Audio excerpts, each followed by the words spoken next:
एक समय स्वर्गलोक में सबसे बड़ा कौन के प्रश्न को लेकर सभी देवताओं में वाद विवाद प्रारंभ हुआ और फिर परस्पर भयंकर युद्ध की स्थिति बन गई।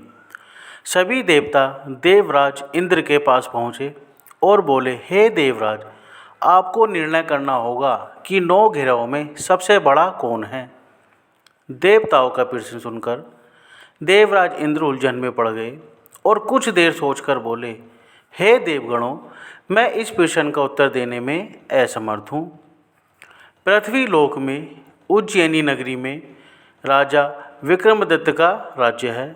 हम राजा विक्रमदत्त के पास चलते हैं क्योंकि वह न्याय करने में अत्यंत लोकप्रिय हैं।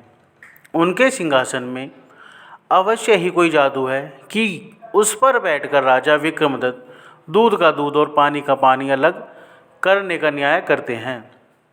देवराज इंद्र के आदेश पर सभी देवता पृथ्वी लोक में उज्जैनी नगरी में पहुँचे।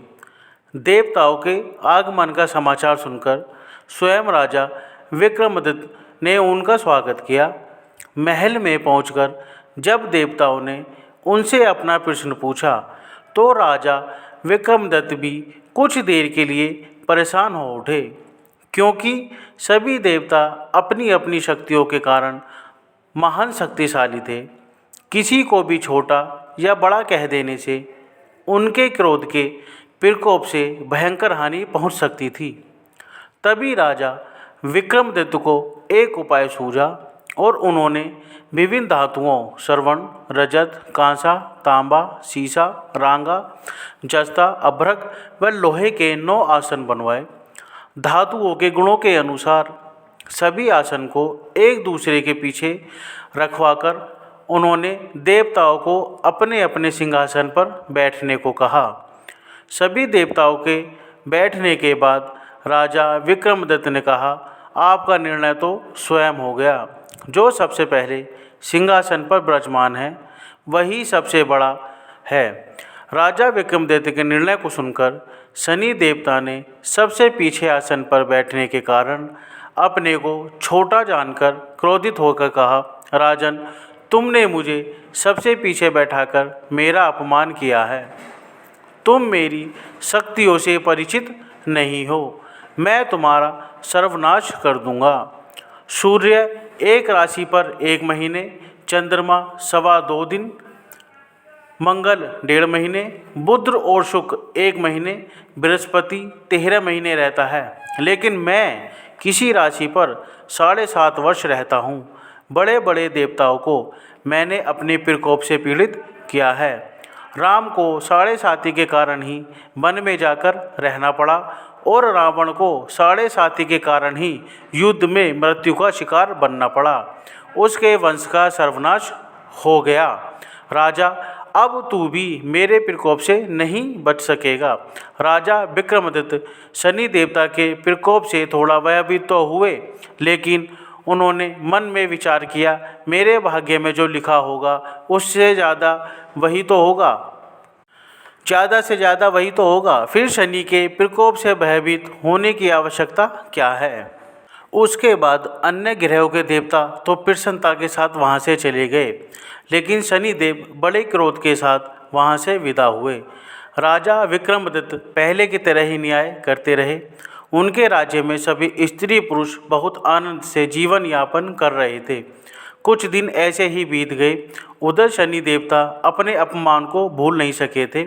विक्रमदत्त से बदला लेने के लिए एक दिन शनिदेव ने घोड़े के व्यापारी का रूप धारण किया और बहुत से घोड़ों के साथ उज्जैनी नगर में पहुँचे।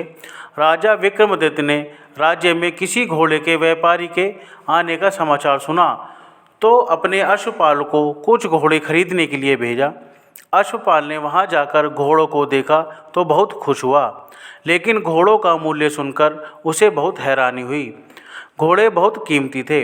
अश्वपाल ने जब वापस लौटकर इस संबंध में बताया तो राजा ने स्वयं आकर एक सुंदर व शक्तिशाली घोड़े को पसंद किया। घोड़े की चाल देखने के लिए राजा उस घोड़े पर सवार हुआ तो वह घोड़ा बिजली की गति से दौड़ पड़ा। तेजी से दौड़ता हुआ घोड़ा राजा को दूर एक जंगल में ले गया और फिर राजा को वहां गिराकर जंगल में कहीं गायब हो गया। राजा अपने नगर को लौटने के लिए जंगल में भटकने लगा, लेकिन उसे लौटने का कोई रास्ता नहीं मिला। राजा को भूख प्यास लगाई। बहुत घूमने पर उसे एक चरवाहा मिला। राजा ने उससे पानी मांगा। पानी पीकर राजा ने उस चरवाहे को अपनी अंगूठी दे दी। फिर उससे रास्ता पूछकर वह जंगल से बाहर निकल पास के नगर में पहुंचा। राजा ने एक सेठ की दुकान पर बैठकर कुछ देर आराम किया। उस सेठ ने राजा से बातचीत की तो राजा ने उसे बताया कि मैं उज्जैनी से आया हूँ। राजा के कुछ देर दुकान पर बैठने से सेठ जी की बहुत बिक्री हुई। सेठ ने राजा को बहुत भाग्यवान समझा और उसे अपने घर भोजन के लिए ले गया। सेठ के घर में सोने का एक हार खूंटी पर लटका हुआ था। राजा को उस कमरे में अकेला छोड़कर सेठ कुछ देर के लिए बाहर गया। तभी एक आश्चर्यजनक घटना घटी। राजा के देखते देखते सोने के उस हार को खूंटी निकल गई। सेठ ने कमरे में लौटकर हार को गायब देखा तो चोरी का संदेह राजा पर ही किया, क्योंकि उस कमरे में राजा ही अकेला बैठा था। सेठ ने अपने नौकरों से कहा कि इस परदेशी को रस्सी में बांधकर नगर के राजा के पास ले चलो। राजा ने विक्रमादित्य से हार के बारे में पूछा तो उसने बताया कि उसके देखते ही देखते खूंटी ने हार को निगल लिया था। इस पर राजा ने क्रोधित होकर चोरी करने के अपराध में विक्रमादित्य के हाथ पांव काटने का आदेश दे दिया। राजा विक्रमादित्य के हाथ पांव काटकर उसे नगर की सड़क पर छोड़ दिया गया। कुछ दिन बाद एक तेली उसे उठाकर अपने घर ले गया और उसे अपने कोहलू पर बैठा दिया। राजा आवाज़ देकर बैलों को हाँकता रहा। इस तरह तेली का बैल चलता रहा और राजा को भोजन मिलता रहा। शनि के प्रकोप की 7.5 पूरी होने पर वर्षा ऋतु प्रारंभ हुई। राजा विक्रमादित्य एक रात मेघ मल्हार गा रहा था कि तभी नगर के राजा की लड़की राजकुमारी मोहिनी रथ पर सवार उस तेली के घर के पास से गुजरी। उसने मेघ मल्हार सुना तो उसे बहुत अच्छा लगा और दासी को भेजकर गाने वाले को बुला लाने को कहा। दासी ने लौटकर राजकुमारी को अपंग राजा के बारे में सब कुछ बता दिया। राजकुमारी उसके मेघ मल्हार पर बहुत मोहित हुई थी, अतः उसने सब कुछ जानकर भी अपंग राजा से विवाह करने का निश्चय कर लिया। राजकुमारी ने अपने माता पिता से जब यह बात कही तो वो हैरान रह गए। राजा को लगा कि उसकी बेटी पागल हो गई है। रानी ने मोहिनी को समझाया, बेटी तेरे भाग्य में तो किसी राजा की रानी होना लिखा है, फिर तू उस अपंग से विवाह करके अपने पापा कुल्हाड़ी क्यों मार रही है। राजा ने किसी सुंदर राजकुमार से उसका विवाह करने की बात कही, लेकिन राजकुमारी ने अपनी जिद नहीं छोड़ी। अपनी जिद पूरी कराने के लिए उसने भोजन करना छोड़ दिया और प्राण त्याग देने का निश्चय कर लिया। आखिर राजा रानी को विवश होकर अपंग विक्रमादित्य से राजकुमारी का विवाह करना पड़ा। विवाह के बाद राजा विक्रमादित्य और राजकुमारी तेली के घर में रहने लगे। उसी रात स्वप्न में शनिदेव ने राजा से कहा, राजा तुमने मेरा प्रकोप देख लिया, मैं तुम्हें अपने अपमान का दंड दिया है। राजा ने शनिदेव से क्षमा करने को कहा और प्रार्थना कही कि चाहे शनिदेव आपको जितना दुख मुझे देना है दे दो, अन्य किसी को न देना। शनिदेव ने कुछ सोचते हुए कहा, राजा मैं तेरी प्रार्थना स्वीकार करता हूँ। जो कोई स्त्री पुरुष मेरी पूजा करेगा, शनिवार को व्रत करके मेरी कथा सुनेगा, उस पर मेरी अनुकंपा बनी रहेगी, उसे कोई दुख नहीं होगा। शनिवार को व्रत करने और चींटियों को आटा डालने से मनुष्य की सभी मनोकामनाएं पूरी होंगी। प्रातःकाल राजा विक्रमादित्य की नींद खुली तो अपने हाथ पांव देखकर राजा को बहुत खुशी हुई। उसने मन ही मन शनिदेव को प्रणाम किया।